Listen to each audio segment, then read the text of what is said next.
Bom, só queria falar uma palavrinha sobre as eleições. Não dá para fazer uma grande explicação aqui, mas eu não queria deixar de falar, que eu acho que é importante.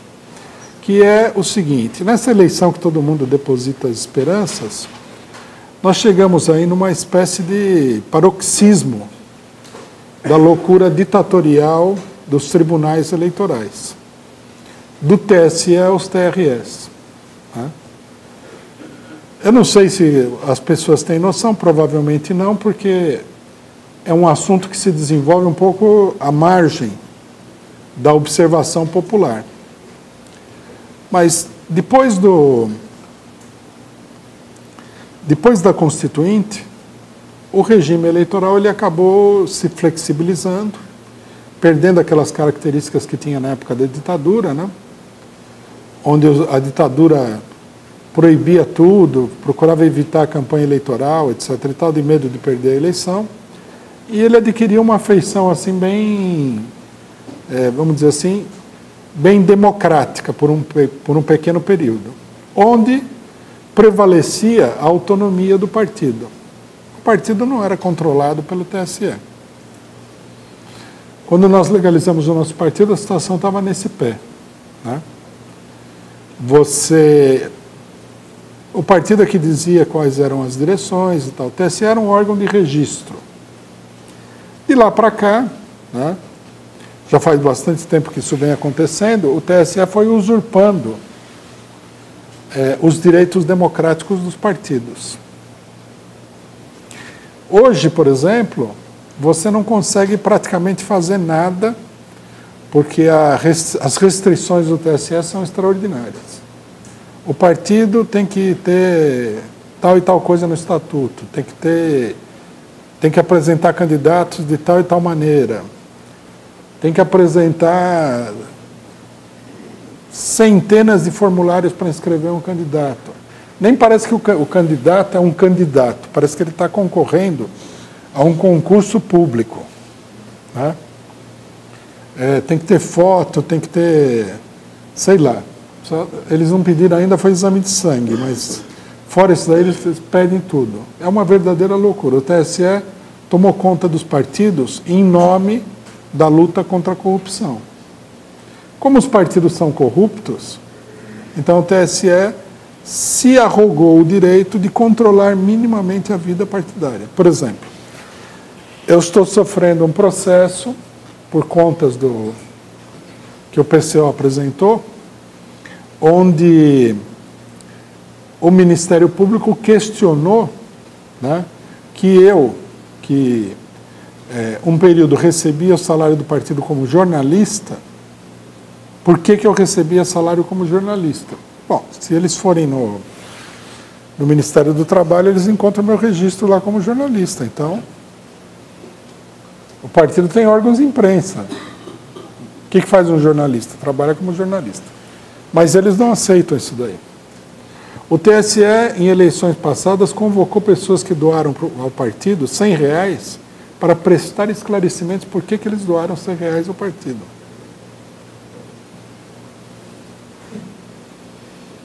E nós estamos numa situação hoje que eles praticamente impedem você de fazer campanha eleitoral. Você não pode colocar uma faixa na rua, você não pode colocar um cartaz. Praticamente campanha de rua, eles extinguiram a campanha de rua. Né? Você pode distribuir um panfleto, mas dependendo do lugar, se o TRE local cismar, eles vão deixar você distribuir o panfleto na terça-feira em tal lugar, tal. Só. Bom, para que serve tudo isso daí? Primeiro, para que os partidos eles sejam gigantescas máquinas burocráticas. Como é que você vai enfrentar tudo isso? Toda hora você tem que prestar contas, toda hora você tem que dizer isso, toda hora você tem que dizer aquilo. O dinheiro que você recebe, você só pode gastar de uma determinada maneira, não pode gastar naquilo, tem que gastar nisso, naquele outro, papapá. Tudo, inclusive, dirigido a gastar em grandes empresas, né? Se você for num cidadão aí, uma empresa pequenininha, vai dar problema para você. Então você não consegue fazer campanha, você não consegue controlar o próprio partido, você não consegue dizer quem que são os militantes do partido, quem que são os dirigentes do partido não é mais da sua competência. Tudo isso daí quem acaba dizendo é o TSE. Quer dizer, a eleição, independentemente inclusive do caso Lula, já é uma coisa totalmente arbitrária, totalmente controlada e totalmente ditatorial. Quem teve a oportunidade de ver o programa eleitoral deve ter visto que eles criaram uma coisa que eu diria assim que, se nós estivéssemos na época do início do surrealismo, entraria para os anais uma das técnicas surrealistas, que é fazer propaganda eleitoral em 1 segundo.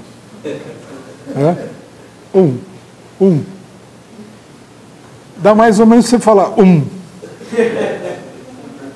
É uma coisa tão vergonhosa que eles deveriam extinguir isso aí. Para que botar a pessoa lá 1 segundo? Toda a programação de rádio e TV foi condensada em 12 minutos. Tudo. 12 minutos. E a propaganda eleitoral, ela dura 1 mês, 30 dias. Quer dizer, o povo brasileiro, e particularmente por influência de uma esquerda meio aloprada, não percebeu que, enquanto todo mundo está discutindo a eleição, eles acabaram com a campanha eleitoral. Você pode até se inscrever na eleição. Eu calculo que esse ano aqui eles vão caçar coisa de 3.000 candidatos aí. Na eleição passada eles caçaram 1.200 candidatos. Aí uma pessoa mal informada pode pensar, não, mas caçaram porque era assaltante de banco, condenado por 12 assassinatos, ou era o Temer com o processo da JBS. Não. Foi caçado porque não tinha o número do CNPJ na ficha. Besteirada dessa natureza. Caçaram muita gente. E agora, de novo, estão caçando aí. Nós estamos com, de 16 estados que nós lançamos candidatos a governador, não, de 13 estados, nós estamos com 8 ameaçados.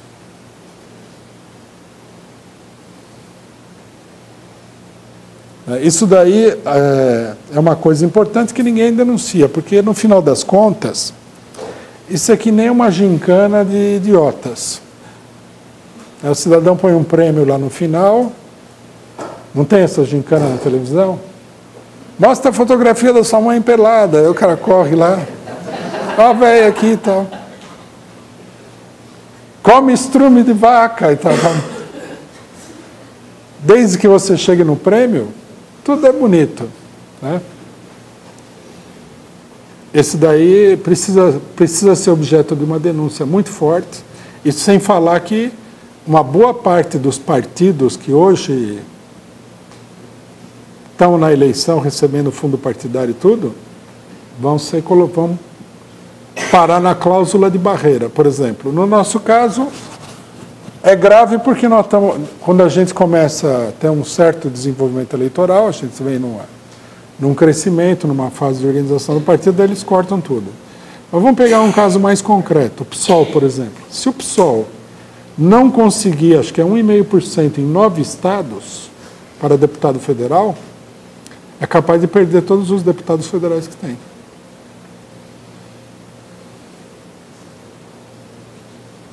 Quer dizer, no final das contas, o que acontece com isso daí? Uma parcela dos votos vão ser direcionados para os partidos, os ditos partidos grandes, né? Que esses que já me falaram, né? Eu já ouvi a história de que o partido grande é aquele pelo qual a população se interessa. É o Daciolo, o Bolsonaro, o partido do Temer, do Romero Jucá, do Guedel Vieira. É uma loucura.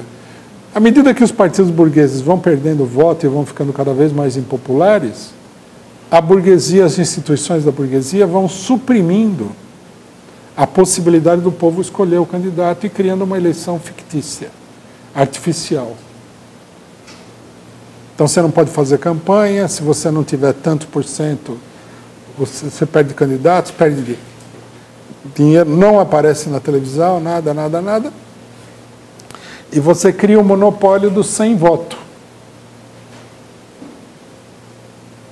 Os partidos que ninguém gosta, todo mundo odeia, mas que por um milagre da tecnologia burocrática, você acaba colocando como os grandes partidos, que são financiados pelos banqueiros, pela burguesia, que são absolutamente corruptos, né?